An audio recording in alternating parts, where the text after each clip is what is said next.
अस्तित्ववादी विचारधारा या प्रत्यय की अपेक्षा व्यक्तित्व के अस्तित्व को अधिक महत्व देते हैं। इनके अनुसार सारे विचार या सिद्धांत व्यक्ति की चिंतना के ही परिणाम। पहले चिंतन करने वाला मानव या व्यक्ति अस्तित्व में आया, अतः व्यक्ति अस्तित्व ही प्रमुख है, जबकि विचार या सिद्धांत गौण। उनके विचार से हर व्यक्ति को अपना सिद्धांत स्वयं खोजना या बनाना चाहिए। दूसरों के द्वारा प्रतिपादित या निर्मित सिद्धांतों को स्वीकार करना उसके लिए आवश्यक नहीं। इसी दृष्टिकोण के कारण इनके लिए सभी परंपराएं, सामाजिक, नैतिक, शास्त्रीय एवं वैज्ञानिक सिद्धांत अमान्य या अव्यवहारिक सिद्ध हो जाते हैं। उनका मानना है कि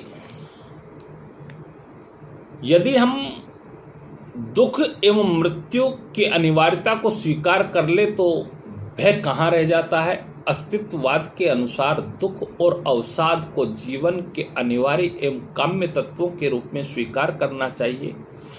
परिस्थितियों को स्वीकार करना या न करना व्यक्ति की इच्छा पर निर्भर करता है। इनके अनुसार व्यक्ति को अपनी स्थिति का बोध दुख या त्रास की स्थिति में होता है, अतः उस स्थिति का स्वागत करने के लिए प्रस्तुत रहना चाहिए। दास्ताएवस्की ने कहा, यदि ईश्वर के अस्तित्व को मिटा दें तो फिर सब कुछ संभव है। विक्टर ए फ्रांकलन एक लेखक और मनोचिकित्सक भी हैं। वह वियन्ना चिकित्सक विश्वविद्यालय में मनोरोगी एवं न्यूरोलॉजी की प्राध्यापक रहे। उनकी मृत्यु 1977 में हुई। उनके करीब 32 किताबें 24 भाषाओं में अनुवाद बताए जा चुके हैं। उन्होंने अपनी पुस्तक मेनस सर्च फॉर मीनिंग में लोगोथेरेपी नाम के चिकित्सा के बारे में विस्तार से बताया और यही नहीं, इसी पुस्तक में उन्होंने मृत्यु शिविर से अस्तित्ववाद तक के यात्रा के विषय में अपने अनुभव के बहुत सी झलकियां दी। लोगोथेरेपी को अपना मूल विषय समझकर उन्होंने अस्तित्ववाद की परिभाषा को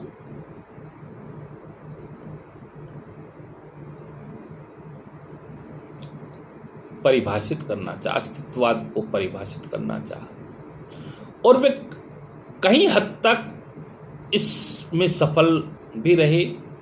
लोगो से ग्रीक शब्द है जिसका शुद्ध रूप अर्थ है लोगोथेरेपी। एक मनुष्य के अस्तित्व व मनुष्य के अर्थ की खोज पर आधारित है। लोगोथेरेपी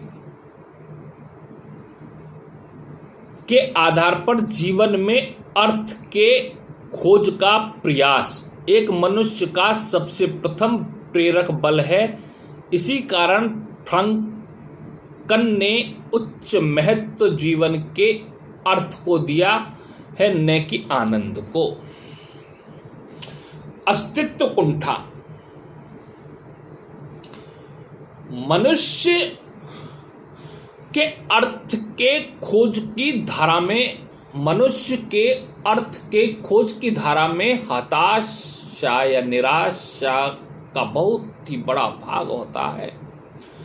लोगोथेरेपी ने इसे अस्तित्व कुंठा का नाम दिया। अस्तित्व शब्द को तीन तरीके से उपयोग में लाया जा सकता है। अस्तित्व जो अपने आप में अर्थ यानी मनुष्य जीवन का आधार है। अस्तित्व का अर्थ है व्यक्तिगत अस्तित्व में ठोस अर्थ के खोज का प्रयास।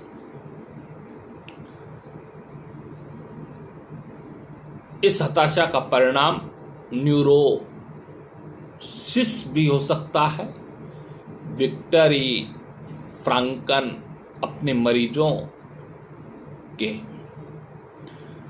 तकलीफ द्वारा एक बहुत बड़े प्रश्न को उठाते हैं जो आज के जीवन में सबकी दुर्बलता का कारण बन चुकी है। वह है जिंदगी में अर्थहीनता का प्रवासा।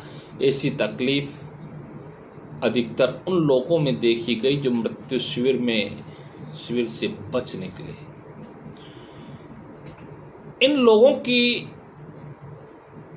इन लोगों में जिंदगी को जीने की उत्सुकता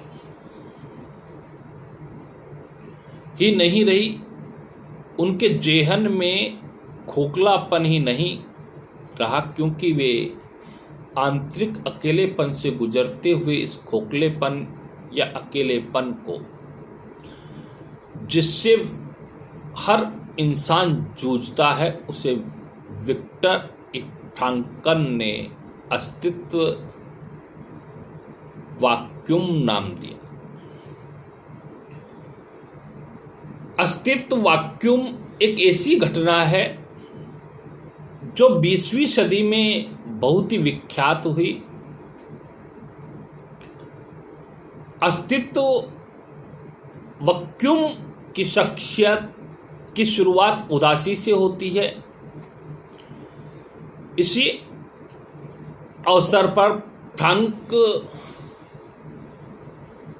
फ्रांकल रविवार न्यूरोसिस के बारे में स्पष्ट करते हैं।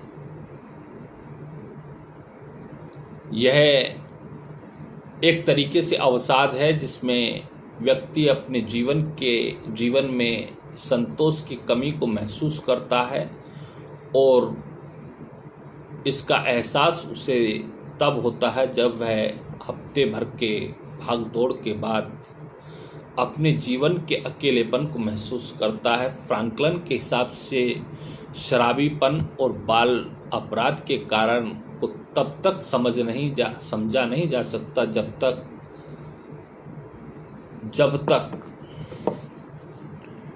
उसे उसमें दबे हुए अस्तित्व या वैक्यूम को मान्यता नहीं मिलती। यही कारण वृद्ध लोगों और पेंशन की स्थितियों में भी लागू होती है। यह अस्तित्व वैक्यूम अलग अलग भेष धारण करते हैं और जीवन के भिन्न भिन्न पहलुओं में मनुष्य के समक्ष प्रस्तुत होती है।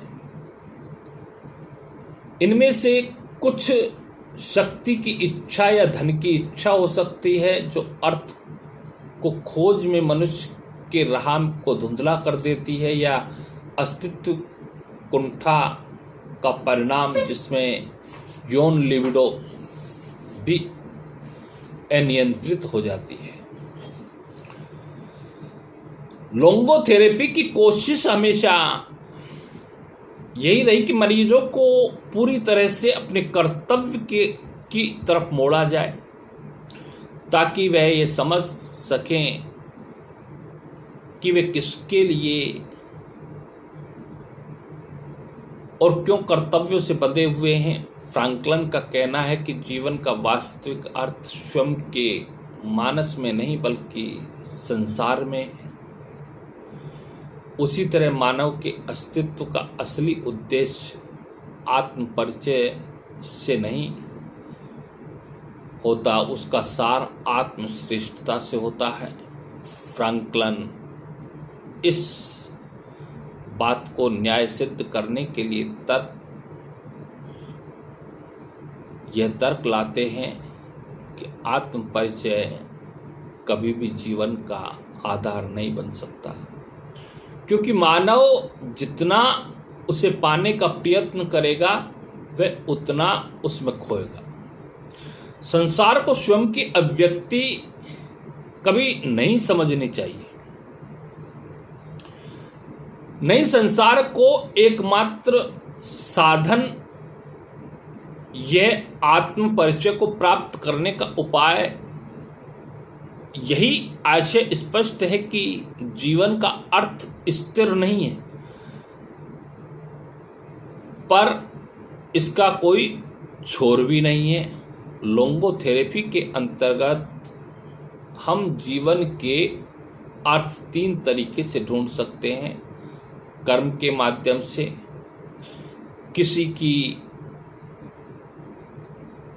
यह किसी वस्तु के मूल्य को अनुभव करके, पीड़ा से।